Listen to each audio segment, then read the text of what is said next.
Today, we're diving into a story about mentorship. But this isn't just any mentorship. It's a bond so powerful, it didn't just shape one person, it literally built an entire generation. We're going to uncover how this unique connection between a guide and a student can forge a kind of character that truly lasts. You know, it's a question we all ask ourselves at some point. What really makes us who we are?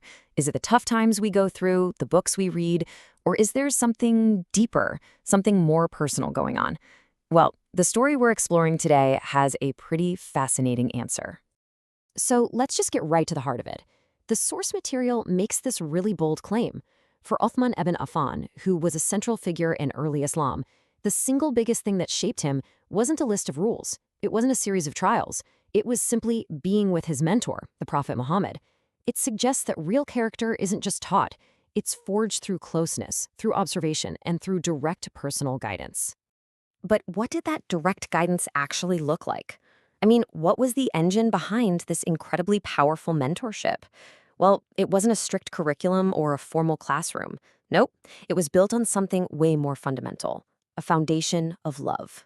And what's so clear from the source is that the prophet's character was the curriculum. His personality, just his presence, that's what drew people in and inspired this kind of deep change.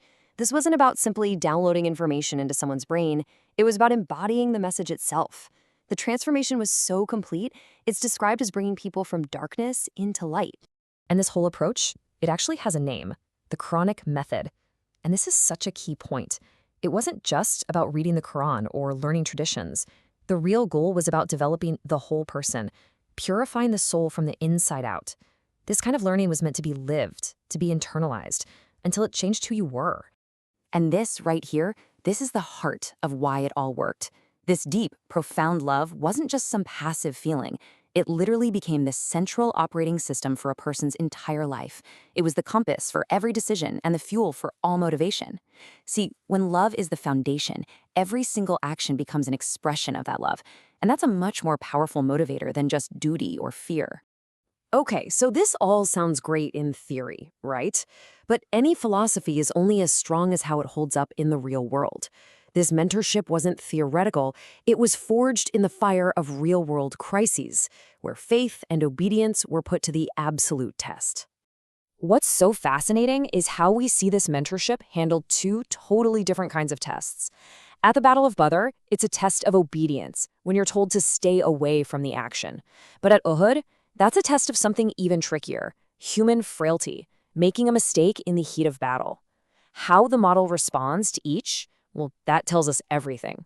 Now, this is a pretty profound lesson. Uthman was ordered to stay behind from the massive Battle of Badr to care for his sick wife, who was also the prophet's daughter. Just imagine that conflict. Your heart is screaming to be on the battlefield with your brothers, but your orders are to stay home. And for that simple act of obedience, he was promised the exact same reward as a warrior who fought. The lesson? True virtue isn't always about being at the center of the action. Sometimes it's about trusting the guidance you're given. But what happens when you make a genuine mistake? At the Battle of Uhud, things got chaotic, and Uthman was among those who retreated. This could have been a moment of permanent shame, something that would follow him forever. But instead, the response from the divine was immediate forgiveness. This shows us a mentorship that isn't brittle, it's resilient. It makes room for human error and actually strengthens the bond through compassion, not condemnation. And that brings us to a moment that really feels like the climax of this whole story. At a place called al-Hudaybiyah, the trust and the connection built by this mentorship are put on display in just the most remarkable way you can imagine. So here's the setup. The Muslims are on a peaceful pilgrimage, but they get blocked outside of Makkah. Tensions are incredibly high. They need to send an envoy into a dangerous situation to negotiate, and Uthman is chosen. But while he's gone, a rumor just rips through the camp. He's been killed. In this moment of crisis, the Prophet calls on his followers to make a bay'ah, a pledge of allegiance, a promise to stand firm no matter what. One by one, more than 1,000 companions came and placed their hand in the Prophet's, pledging their loyalty. This moment was so significant, it was recorded forever in the Quran with the verse you see here, saying that a pledge to the Prophet was like a pledge directly to God. But in this critical moment, one key person was missing, Uthman.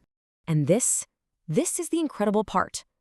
With Uthman gone, presumed dead, the Prophet Muhammad takes his own right hand. He says, "This is the hand of Uthman," and he places it into his left, swearing the pledge on behalf of his student. The source notes that this act, having the Prophet's hand stand in for your own, was seen as an even greater honor than actually being there yourself.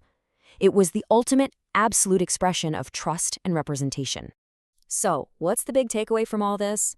I mean, these aren't just amazing stories, they actually form a blueprint for a kind of education so transformative it shaped an entire community. When you really boil it down, you see these 4 pillars. It all starts with constant companionship, which makes learning direct and personal. The goal is transformation through presence, which is all about inner change, not just facts and figures. The fuel for it all is love as a foundation, creating this deep, motivating bond. And finally, the classroom is life itself, education in all circumstances, turning every single situation into a chance to learn. And that brings us right back to our opening question, but now with a whole new layer of meaning. The story of Uthman really challenges us to rethink what mentorship can be. It asks us, what is the power of a guide whose trust in you is so complete, so absolute, that their hand can literally become your own? It points to a bond where the student's honor is inseparable from the teacher's, a powerful model for how character isn't taught, but truly forged.